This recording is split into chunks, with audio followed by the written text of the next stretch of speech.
Can private student loans be discharged in bankruptcy? Have you ever wondered what happens to private student loans if someone files for bankruptcy? This is a topic that touches on both personal finance and broader economic systems. Let's break it down together. Private student loans are loans given by private lenders, like banks or credit unions, to help students pay for their education. And like federal student loans, these loans often come with less favorable terms and fewer protections. This can make them a heavy burden for borrowers.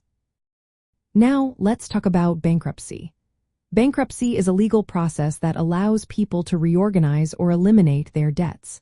In the context of private student loans, it's important to know that most of these loans are not automatically discharged in bankruptcy. They are classified as qualified education loans, which means they have special protections under bankruptcy law. To discharge a private student loan, borrowers must prove that repaying it would cause undue hardship.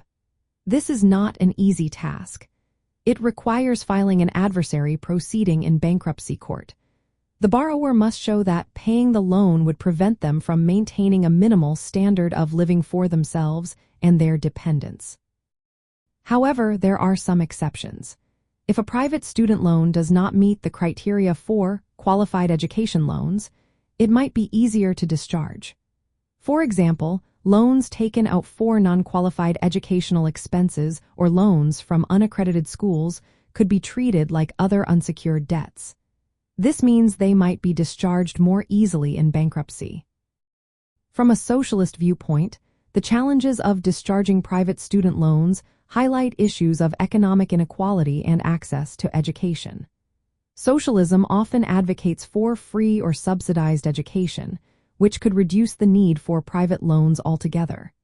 The idea is that education should be accessible to everyone, without the burden of debt. In practical terms, socialists might push for reforms that make it easier to discharge student loans.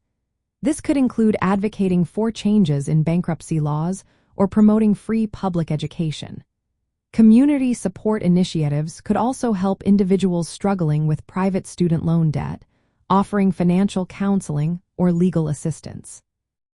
So, while it is possible to discharge private student loans in bankruptcy, the process is complicated and often requires legal help. The broader conversation around this issue emphasizes the need for a more equitable education financing system. Understanding these dynamics can help us think critically about how we approach education and debt in our society.